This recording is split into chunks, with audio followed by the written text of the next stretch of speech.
La policía ha arrestado a Peter Sutcliffe, de 34 años, el asesino en serie conocido como el Destripador de Yorkshire. El primer golpe me hizo caer y luego hubo otros 4 más. En 5 años, Sutcliffe asesinó brutalmente a 13 mujeres. Al tocar el cráneo notabas que tenía fracturas múltiples. Y alegó que llevaba a cabo una misión divina. Estaba convencido de que Dios le había encomendado la misión divina de acabar con el mundo de la prostitución. Aparentemente tenía a la policía a su merced. Siempre se escabullía y siempre iba un paso por delante. Esta es la extraordinaria historia de cómo se atrapó al asesino en serie más conocido de toda Gran Bretaña. Sembró el terror en toda la comunidad.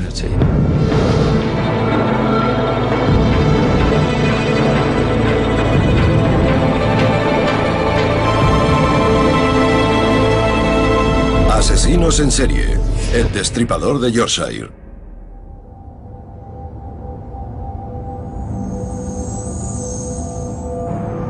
Leeds, 1975. Aparece el cuerpo de una mujer no identificada en un campo en el corazón de la ciudad. Es la 4ª prostituta asesinada que constata la policía ese año. Pero este caso es diferente. Hay algo en las lesiones que preocupa al profesor Mike Green, patólogo forense. La característica más importante era que había recibido 1 o 2 golpes en la parte posterior de la cabeza, más o menos por aquí. Y una vez la víctima estaba inmovilizada, le causaba otras lesiones. Estos son puñaladas. Tenían una forma poco habitual.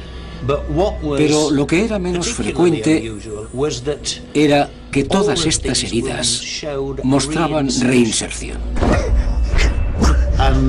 Y esta es una de las muchas cosas que hacen que este caso fuera diferente de un homicidio típico.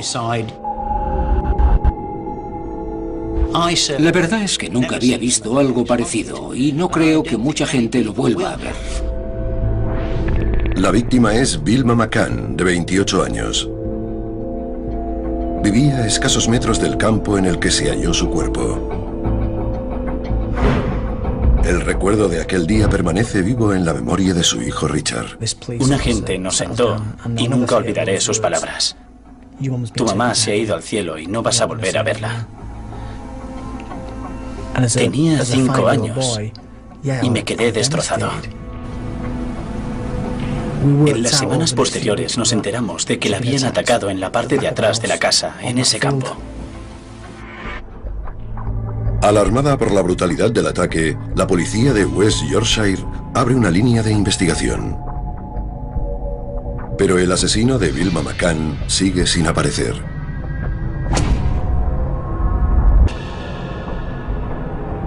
Doce semanas después, aparece otro cuerpo en los callejones de Leeds. Una carta en el interior del bolso de la mujer la identifica como Emily Jackson, de 42 años. El forense Mike Green se da cuenta de que se está formando un patrón perturbador. Cuando apareció el segundo caso empezaron a aflorar las similitudes. Volvía a tratarse de una mujer con un golpe en la cabeza, puñaladas en el abdomen, y no olvidemos su profesión. Se decía que aquella mujer hacía la calle. A Kit Hallowell, el inspector jefe de la policía de West Yorkshire, le preocupa que no consigan encontrar al asesino. Nuestra estadística de casos de homicidios cerrados había sido alta, mayor que la del resto del país. Había años en los que no quedaba ninguno sin resolver, pero de repente teníamos uno y luego otro, y no los resolvíamos. Y los miembros de la policía se sentían frustrados. La prensa aprovechó las similitudes entre los dos homicidios. El inspector Andrew Laptew estaba presente cuando la policía encuentra la primera pista para identificar al asesino. Emily Monica Jackson fue hallada en la parte de atrás de una panadería. Vimos que tenía una huella de bota de goma muy clara en uno de los muslos. En la zona en la que se halló el cuerpo se encontraron más huellas de estas botas. El equipo de forenses procedió a su análisis. Se hizo un molde de las botas en escayola porque se dieron cuenta de que así tendrían una idea de la talla del calzado que había dejado la huella. Tenían un patrón de pisado con el que podían empezar a trabajar. Cuando el equipo de forenses descubre que la huella pertenece a una bota de trabajo de la talla 40, sospechan que el homicida puede ser un obrero.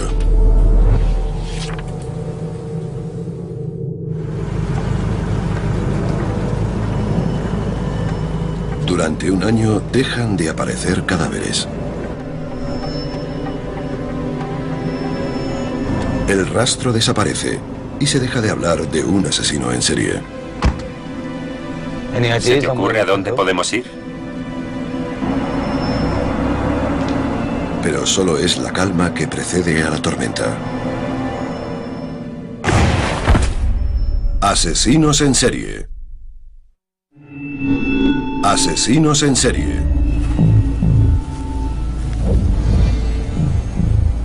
Se han hallado los cadáveres de dos mujeres asesinadas de forma sospechosamente parecida en la ciudad de Leeds. La prensa sospecha que las muertes son obra de un asesino en serie. A pesar de que se lleva a cabo una investigación policial intensiva, el agresor sigue tan esquivo como siempre. Hace un año desde que se descubrió el último cuerpo. La teoría del asesino en serie parece infundada.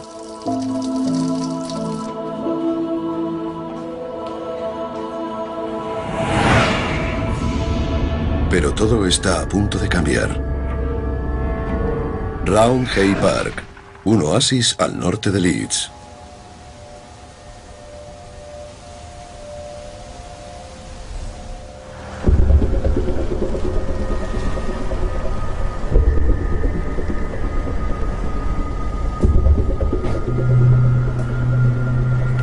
El 5 de febrero de 1977, la tranquilidad del parque se ve amenazada.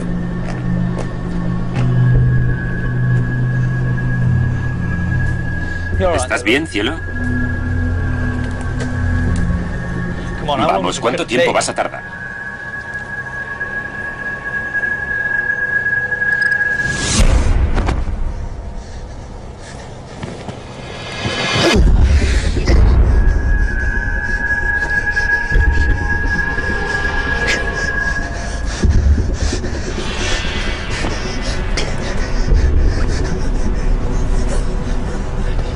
Para el patólogo Mike Green, las lesiones son preocupantemente similares a las de los dos homicidios anteriores.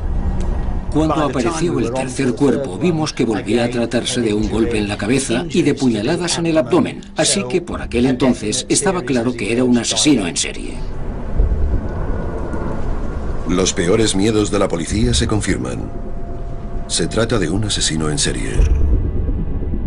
Los agentes veteranos que trabajaban en las primeras fases del caso iban atando cabos respecto al método utilizado para atacar a las víctimas. Las golpeaba en la cabeza con un martillo y después las apuñalaba con saña. Era evidente que se trataba de una sola persona. La víctima era Irene Richardson, de 28 años. Alrededor del cuerpo había manchas de barro, lo que apuntaba a otro inquietante giro en el homicidio. Quien quiera que lo hiciese se puso en la posición de la primera persona que la viese y que daría la vuelta a la esquina. Y casi como un productor de cine o televisión, nos lo podemos imaginar haciendo un encuadre y diciendo, no, así no está bien. Voy a separarle las piernas un poco más. Arrastró su cuerpo al menos 2 veces, quizá 3, para conseguir el máximo impacto. Y allí estaban las marcas en el suelo. No solo colocó el cuerpo, sino también sus pertenencias. Le puso las botas con cuidado y dispuso el contenido del bolso perfectamente a un lado. Tras examinar la zona se descubrió algo en lo que el asesino no pensó. huellas de neumáticos. La policía elaboró rápidamente una lista de los coches que utilizaban las mismas ruedas y empezó a localizar a los 53.000 propietarios de esos coches de diferentes modelos. A pesar de contactar con más de 30.000 propietarios, no obtienen más información y se detiene la búsqueda. Es un gran golpe para la policía. La verdad es que estábamos muy deprimidos porque se estaban produciendo asesinatos y no íbamos a ningún sitio a pesar del gran esfuerzo que se estaba llevando a cabo con la investigación.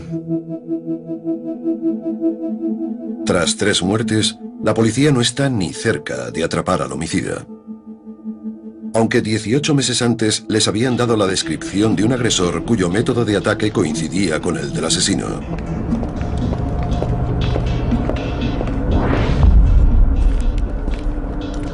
Tracy Brown, una niña de 14 años, vuelve a casa después de clase cuando se le acerca un hombre.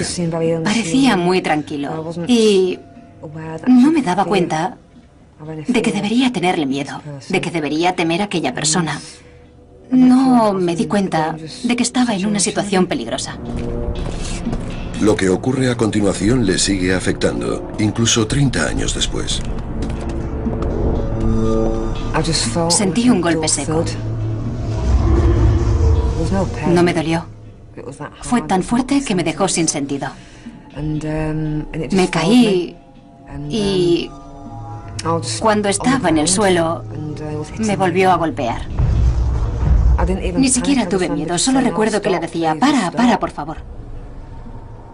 Importunado por un coche que pasaba por la zona, el agresor de Tracy se da a la fuga. Aunque pasa una semana en el hospital, Tracy puede darle a la policía una descripción clara del sujeto. Tenía el pelo oscuro, tipo afro. Una barba espesa y muy oscura, complexión fuerte, ojos muy oscuros, casi negros. Pero aún con la descripción, la policía no encuentra a un sospechoso convincente.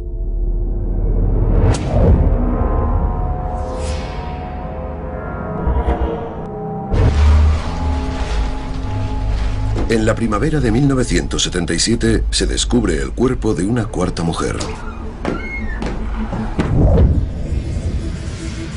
Pero en esta ocasión hay otra variación brutal en el método. Estamos en Oak Avenue y este es el escenario del crimen en el que se encontró a Patricia Atkinson. Aquí había algo fuera de lo normal, una desviación en sus métodos de asesinato habituales.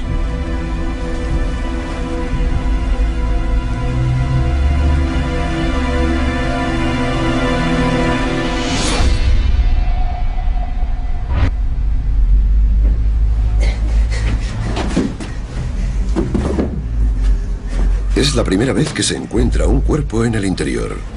Y el ataque muestra indicios de una violencia que va en aumento. Las lesiones de la cabeza eran muchísimo más graves. Bajo la piel, el cráneo era como una bolsa de canicas, como solemos llamarlo. Al tocarlo, notabas que tenía fracturas múltiples.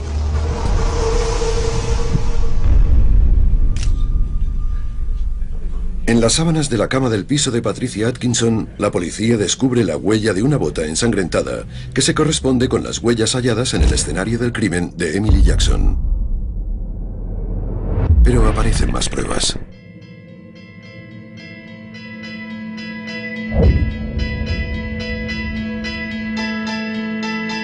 En 18 meses, el asesino se ha cobrado la vida de 4 mujeres y ha dejado huérfanos a 13 niños. La policía realiza entrevistas en 2.300 viviendas y recoge 2.000 declaraciones en vano.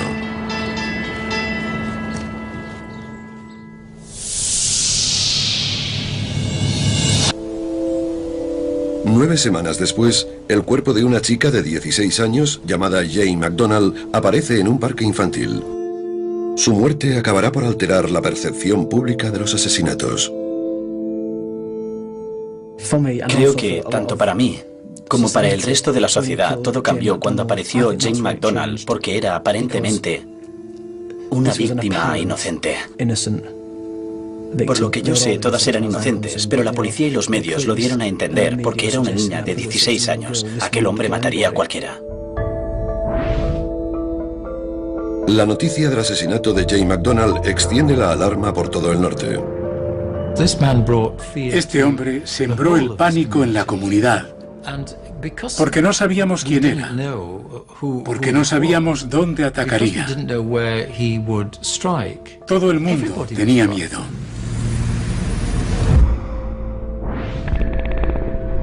Tras el asesinato de Jane McDonald, George Oldfield, subdirector de policía, se pone al frente de toda la línea de investigación. Lo primero que hace es reunir toda la información sobre los 5 asesinatos. El volumen de información recabada es enorme. Oldfield empieza intentando cruzar los datos de todas las pruebas. Bueno, escuchad. Todos tenemos que obtener declaraciones más detalladas.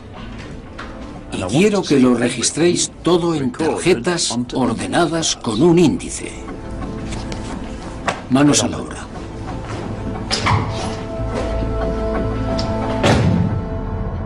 Pero el sistema de tarjetas demuestra ser inadecuado para gestionar tantos datos. Harry Ognall, abogado de la acusación, lo recuerda. Tenían tal cantidad de documentación que tuvieron que reforzar el suelo para que soportara el peso. Lo primero que hay que decir es que estaban sobrepasados por el exceso de información y no contaban con medios efectivos ni eficientes para coordinarse. La sobrecarga de información es un problema que continuará lastrando la investigación.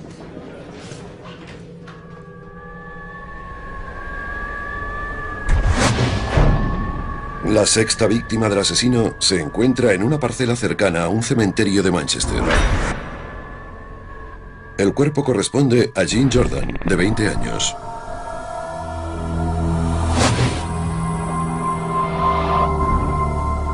El equipo forense hace un descubrimiento crucial: huevos de mosca en las heridas. Hay ciertas moscas que prefieren poner sus huevos a la sombra y otras que prefieren ponerlos al sol. Y en lo que sería el lado del cuerpo que quedaba expuesto al sol, se encontraron huevos de mosca que prefieren la sombra. Le dije a la policía que aquel cuerpo llevaba 2 o 3 días completamente a la sombra y que lo habían sacado al exterior. La policía dedujo que el asesino había vuelto al cuerpo para buscar algo que se había dejado. La búsqueda alrededor del cuerpo se intensifica. En un jardín cercano se encuentra un bolso de mano. En un bolsillo oculto hay un billete de 5 libras nuevo. La policía creía que el asesino podría haberle dado el billete a la víctima. El billete de 5 libras se rastrea desde el Banco de Inglaterra hasta Yorkshire y la policía obtiene una lista de 35 empresas que podrían haber usado aquel billete para pagar a sus empleados.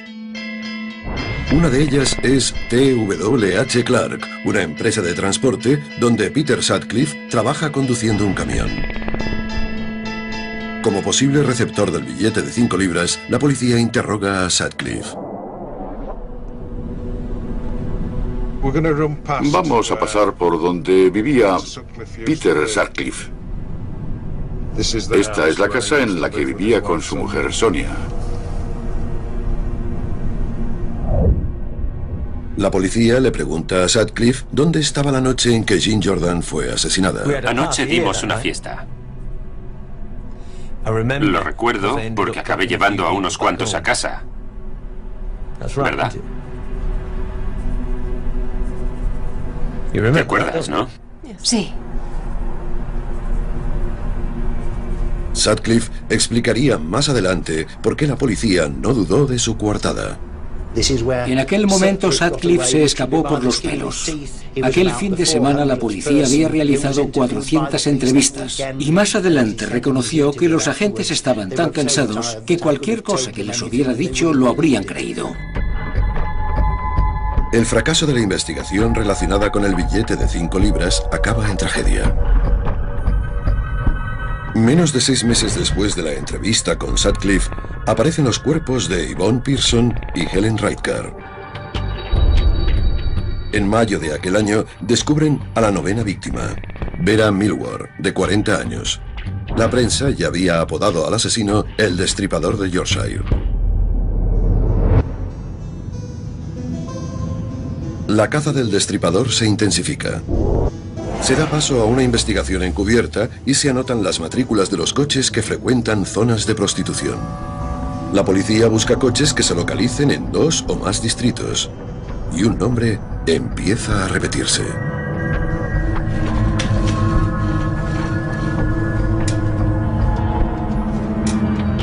Sutcliffe había sido avistado en zonas de prostitución 3 veces en Leeds, uno en Manchester y muchas veces en Bradford, unas 17 veces. ¿Otra vez? Los invitaría a sentarse, pero... ¿Nos disculpas un momento, cariño?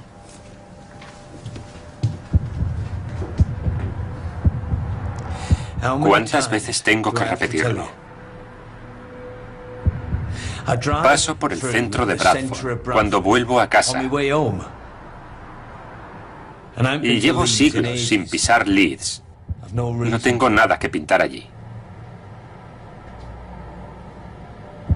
Así que, si no les importa...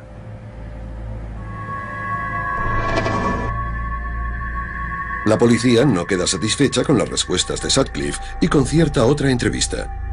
Pero cuando aparece el cuerpo de Josephine Whittaker, secretaria de una constructora, la entrevista se cancela. Parece que la operación en la zona de burdeles fracasa.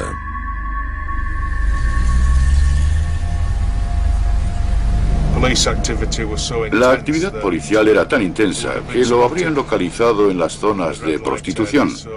Así que decidió seleccionar a sus víctimas en otra parte, lejos de los prostíbulos. El análisis forense del escenario del crimen de Whittaker revela una huella de bota. Una zona muy gastada en la suela de la bota derecha indica que el asesino podría conducir largas distancias. Es una pista más que apunta a Sutcliffe como el asesino. Pero entonces la policía recibe una prueba aparentemente crucial y acaba siguiendo otro camino, lo que tendrá consecuencias trágicas. Asesinos en serie. En menos de 4 años, el asesino conocido como el Destripador de Yorkshire se de 10 mujeres. La policía británica lleva a cabo la mayor caza de su historia. Un camionero llamado Peter Sutcliffe ha sido interrogado 4 veces en relación con los asesinatos. ¿Se estará estrechando el cerco alrededor del Destripador de Yorkshire?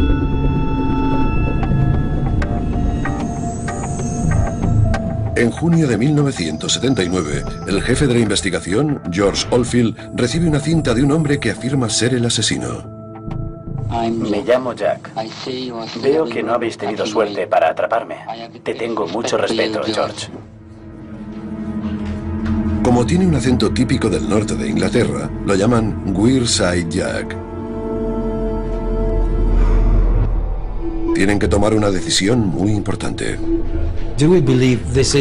¿Creemos que es el hombre que buscamos y vamos a por él? ¿O suponemos que es un engaño y lo ignoramos? Llevamos 4 años esperando que haga una tontería y ya lo ha hecho. Si este imbécil cree que nos puede mandar una cinta, tomarnos el pelo y librarse de nosotros, está muy equivocado. Así que decidimos ir a por él. Y si lo hacíamos, teníamos que tomárnoslo en serio. Y eso fue lo que hizo George. El acento se convierte en una pieza clave del perfil del asesino. Esto es el criterio de eliminación. Calzado de la talla 40 o menor. Grupo sanguíneo B. Y vive y trabaja en Yorkshire. Pero no hay duda que es del noroeste.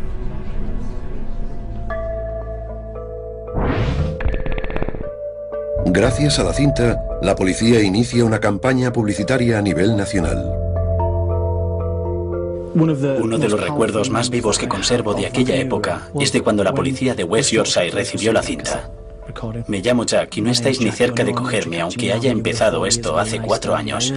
La escuché una noche y pensé, Dios mío, ese es el hombre que mató a mi madre y me va a matar a mí también. Y aquel recuerdo escalofriante me persigue desde entonces.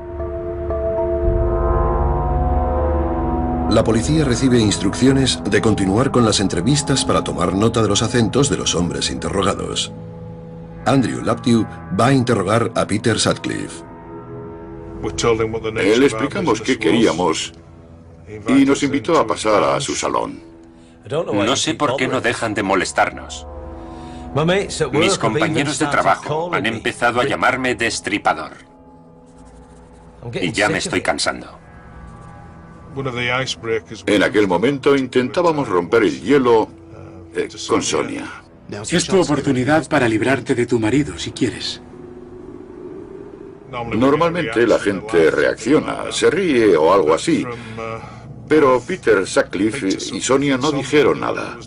No contestaban nada, ni una risa. Me pareció un poco extraño. ¿Nos traes una taza de té?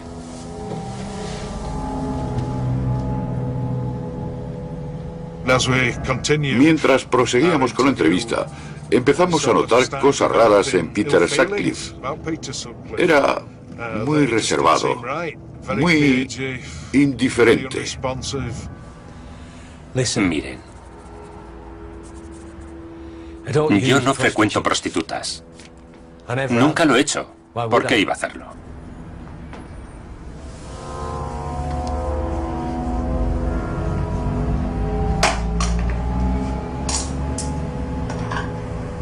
Cuando empezamos a analizarlo en profundidad, empezaron a sonar determinadas alarmas, como su aspecto, que encajaba perfectamente con la descripción. La talla de pie encaja con las huellas de las botas halladas en los escenarios del crimen. Su empresa, TWH Clark de Shipley, había sido incluida en la investigación relacionada con los billetes. Laptew redacta su informe y lo entrega a su superior. Pero se queda asombrado con su reacción. Lo descartó al momento. Me quedé hecho polvo, pero no porque me hubiera rechazado, sino por la forma en que lo hizo, dejándome quedar como un idiota.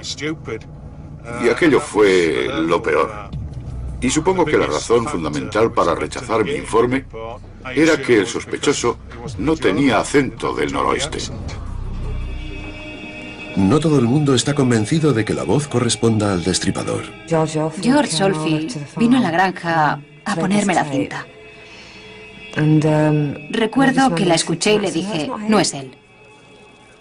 Intenté convencerle de que tenía acento de Yorkshire y de que se estaba centrando en alguien del noroeste. Parecía frustrado y pensé que era porque no le estaba diciendo lo que quería oír. Con Sutcliffe descartado como sospechoso, no tarda mucho en aparecer otro cuerpo. El 2 de septiembre de 1979, el asesino vuelve a la carga. Esta es la zona de Bacchus Grove, donde encontramos a Barbara Leach, una estudiante de la Universidad de Bradford. La agredió, la apuñaló y la dejó tirada en un callejón, en un nicho normalmente reservado para los cubos de basura.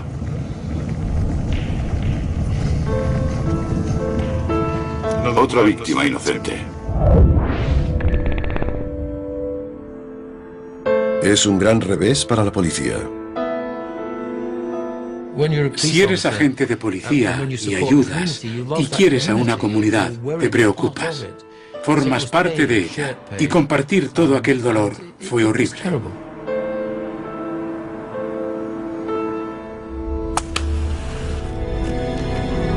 La presión crece por momentos y la policía de West Yorkshire pide ayuda exterior.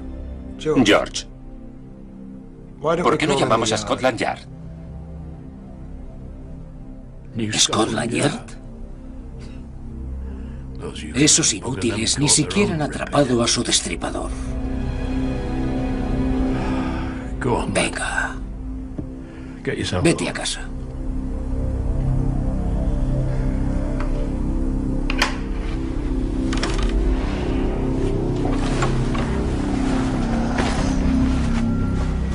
A George Oldfield, aquella enorme responsabilidad le estaba pasando factura. La enorme cantidad de información que recibía era extraordinaria y era imposible que una sola persona lo soportara. Creo que trabajaba en el caso 24 horas al día. La investigación ha perdido el rumbo. Oldfield es destituido de su cargo y las cintas de Weird Side Jack quedan descartadas.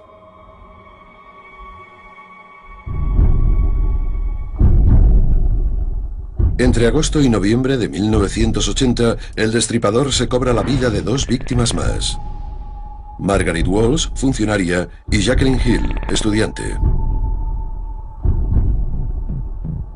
6 de los mejores policías del país acuden para ayudar con la investigación. Se les conoce como la Superbrigada del Destripador. Uno de los miembros más importantes es el profesor Stuart Kind, forense. Usando los conocimientos adquiridos en las fuerzas aéreas británicas, Kind idea una técnica totalmente nueva para dar con el destripador. Al cruzar los datos de los lugares y las horas de cada ataque, Kind concluye que probablemente el asesino sea de Bradford, la ciudad en la que vive Peter Sutcliffe.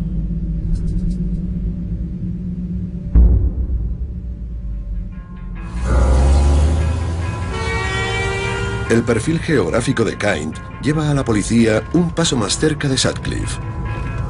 ¿Pero cogerán al asesino antes de que vuelva a matar?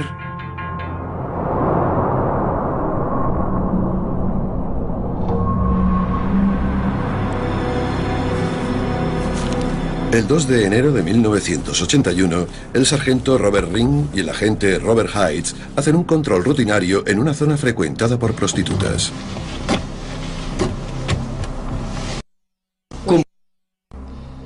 John Williams. ¿De dónde es, señor Williams? De Rotherham. ¿Quién es ella? Mi novia. ¿Cómo se llama? No lo sé, no hace mucho que la conozco. ¿Está de broma? ¿Le parece que haya caído de un árbol de Navidad? Espere aquí. Cuando comprueban la matrícula, ven que los datos no coinciden con el coche ni con el conductor.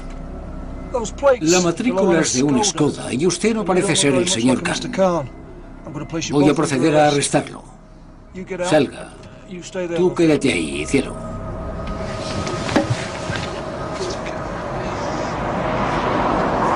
¡Alto! ¿A dónde cree que va? ¡Vuelva aquí! Voy al baño. Puede ir ahí, donde pueda verlo. Olvídelo. Lo llevaron a comisaría y allí empezaron a sospechar que igual no era un cliente, sino que podía ser el auténtico destripador. Al día siguiente, la brigada del destripador interroga a Sutcliffe. Llevé a 3 personas a su casa. Me ofrecieron 10 libras por llevarlos y lo hice. Y solo me gasto el dinero con una prostituta cuando voy a Sheffield. Creía que había dicho que no frecuentaba prostitutas. Yo no. Quería decir que No me acuesto con ellas. Solo hablamos de los problemas que tengo en casa. ¿Me está diciendo que nunca se ha acostado con una prostituta? ¿Cuántas veces? El aspecto de Sutcliffe, la talla de pie y su zona de residencia coinciden con el perfil del sospechoso, pero sin pruebas sólidas, Sutcliffe saldría bajo fianza. ¿Conseguiría librarse una vez más de la policía? Asesinos en serie. Salga. Tú quédate ahí, cielo. Tras haber sido sorprendido con una prostituta en las afueras de Sheffield, Peter Sutcliffe es interrogado por la Brigada del Destripador. Solo me gasto el dinero con una prostituta cuando voy a Sheffield. Es la 9ª vez que lo interrogan en relación con los asesinatos. Pero a menos que encuentren una prueba de peso, tendrán que dejarle marchar.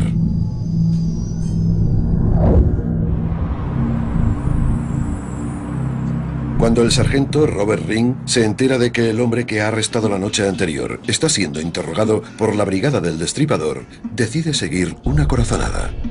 Recuerda que Sutcliffe había desaparecido unos segundos. ¡Alto! Y vuelve a la zona para investigar.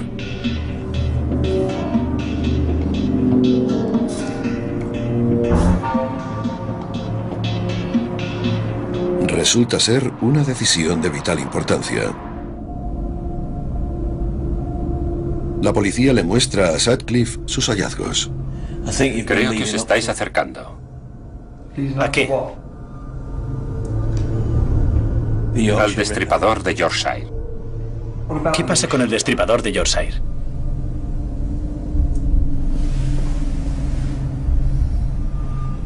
Soy yo.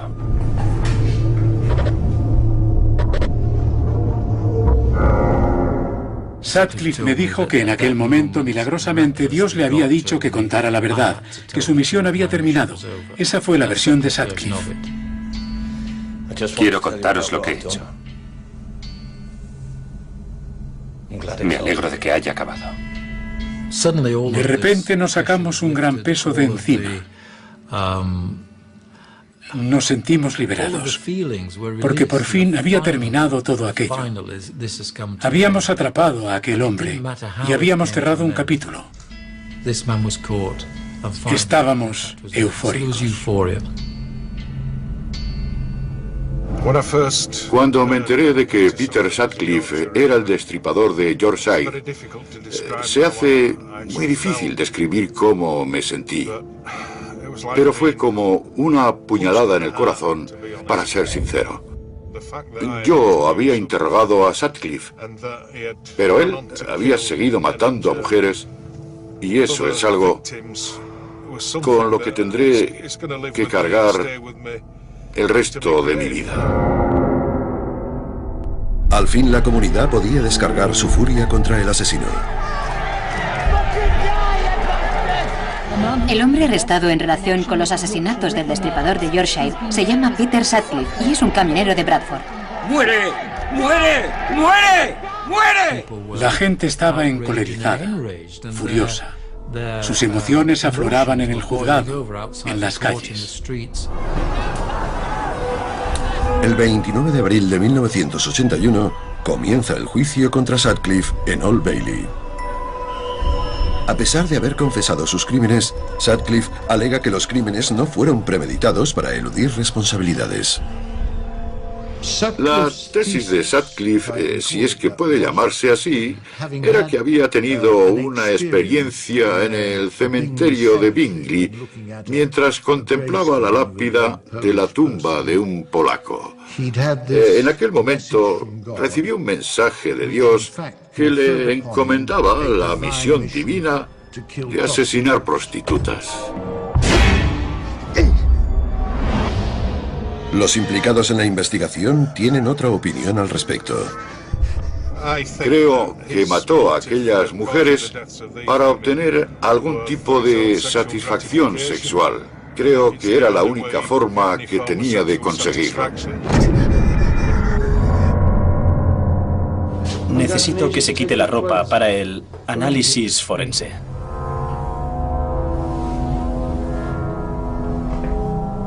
La idea de que Sutcliffe es un depredador sexual queda reforzada con la extraña prenda que llevaba en el momento de su detención.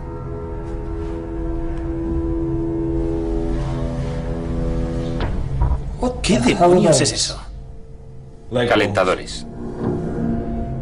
Los calentadores de Sutcliffe estaban hechos con un jersey de cuello en pico que los utilizaba para protegerse las rodillas mientras los genitales quedaban al descubierto.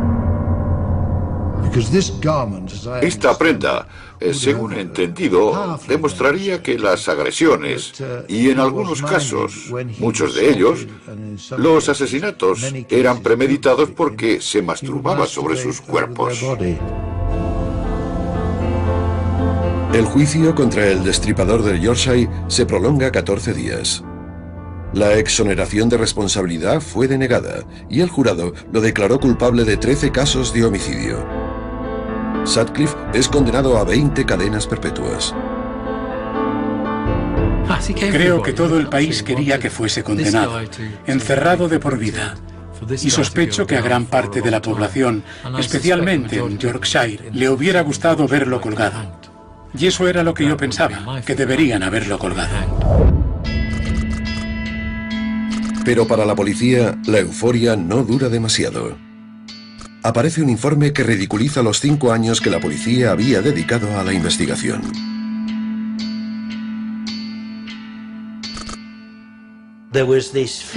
Había un gran pesar entre los compañeros más veteranos que se habían dedicado en cuerpo y alma a la investigación y cuyas cabezas habían rodado para satisfacer a la prensa.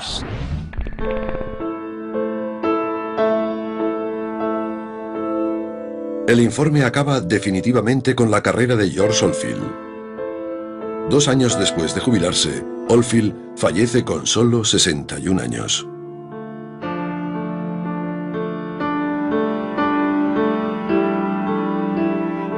«30 años después, los efectos de la brutalidad de Sutcliffe se siguen padeciendo». ¿Por qué me hizo aquello? ¿Qué le pasaba por la cabeza? ¿Cómo se sentía? ¿Tiene remordimientos por lo que hizo? No solo por mí, sino por todas las demás. ¿O es que no tiene nada dentro y es simplemente malvado? He visto cómo ha afectado a mi familia, a mis hermanas, sobre todo a Sonia, la mayor, que creía que no merecía sobrepasar la edad de mi madre, que murió a los 28.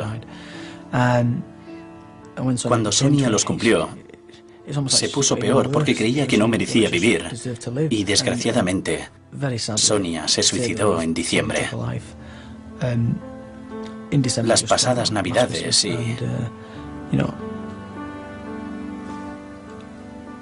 todo eso se lo achaco a lo que hizo Peter Sutcliffe la noche que mató a mi madre. En 2006, John Campbell, de 50 años, admitió haber enviado las cintas falsas y fue condenado a 8 años por obstrucción a la justicia.